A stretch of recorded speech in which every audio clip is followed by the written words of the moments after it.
ஒவ்வொரு நொடிகளிலையும் இந்த காரத்தையும் வேதனையும் விஷயத்தையும் தனித்த அருஞானியின் உணர்வை நாம் எல்லாம் நுகர வேண்டும்.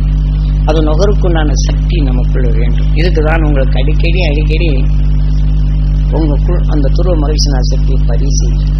ஏனென்றால் குருநாதர் எனக்குள் பதிவு செய்தார், அவருக்குள் வளர்த்ததை அதை நான் உங்களுக்குள் பதிவு செய்வேன். எனக்கு சாமி ஒன்றும் கொடுக்கலையே நினைக்கிறீங்க. அவர் சொன்னார், பதிவு செய்தார், அவர் வழியிலே சென்றேன், அதை தருகின்றேன்.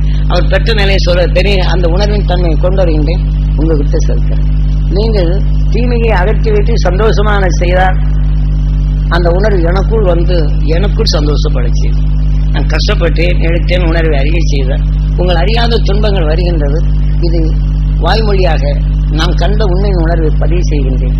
பதிந்த நிலையில் உங்களுக்குள் அதை அடிக்கடி நீங்கள் எண்ணி இந்த தீமைகளை நீங்கள் அகற்றி பழகினால் அதை எனக்குள் நாம் நினைச்ச உடனே எனக்கு சந்தோஷம் வரும். சரி, இந்த மாதிரி இருக்கிறாங்க. அப்போ நீங்கள் அந்த தீமையை அகற்றும் வல்லமை பெற்றால் இந்த உணர்வின் வித்தாங்க இருக்கின்றது. அதே உணர்வு நீங்கள் கேட்டு விளைஞ்சது அது வெளியேறப்போது எனக்கு சொந்தமாகும். இதே போல நீங்கள் உங்களுக்குள் இந்த பதிவு செய்து நீங்கள் எடுத்து இந்த வளர்ச்சியாக்கி கொண்டால் ஒரு நண்பன் இடத்துல சொல்லி இதை செய்யுங்க நல்லாய் போகும் என்று உங்கள் வாக்கினை சொன்னால் அங்கே பதிவாகின்றது. அந்த பதிவின் நிலை கொண்ட ஒரு வாழ்க்கையில நீங்க சொன்னீங்க நல்லாச்சு அப்படின்னு சொன்னால் அது உங்களுக்கு சந்தோஷத்தை கொடுக்கும். அதே போல உங்களுக்குள் விளைந்த உணர்வின் தன்மையை இன்னொரு உடலுக்குள் அது விளைய செய்து அந்த உணர்வின் தன்மை நம்ம நுகரும் போதுதான் இப்போ சூரியன் பலவிதமான கோள்களின் சக்தியை எடுக்கின்றது. தனது அருகில் வரப்படும் போது தீமைகளை வெல்லுகின்றது, ஒளியாக மாற்றுகின்றது. இதே போலதான் துருவ நட்சத்திரம் தனக்குள் இந்த மனிதனின் வாழ்க்கையில் பல தீமைகளை வென்று உணர்வை ஒளியாக மாற்றி ஒளியின் சரீரமாக இருக்கின்றது. மனிதனாகி உணர்வின் ஒளியான பின் நாம் இந்த உடலை விட்டு சென்றால் இந்த அதோடு சேர்ந்த சப்தரிஷி மண்டலங்களின் இயற்கை வாழ்க்கை இன்று இந்த சூரிய குடும்பமே இது 9வது நிலைத்தான்.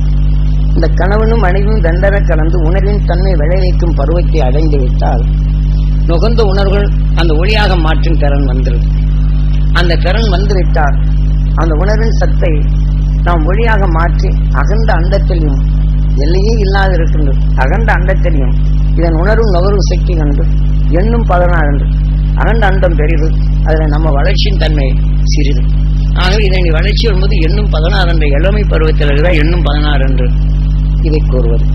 ஆக வளர்ச்சி வளர வளர அகண்ட அண்டத்துடன் ஒப்பிட்டால் இது சிறிது, இது இளமையானதே, பருவமானதே என்று இதை தெளிவுபடுத்துவதற்கு தான் இன்னும் 16 என்ற நிலையை மார்க்கண்டேயன் பெற்றான்.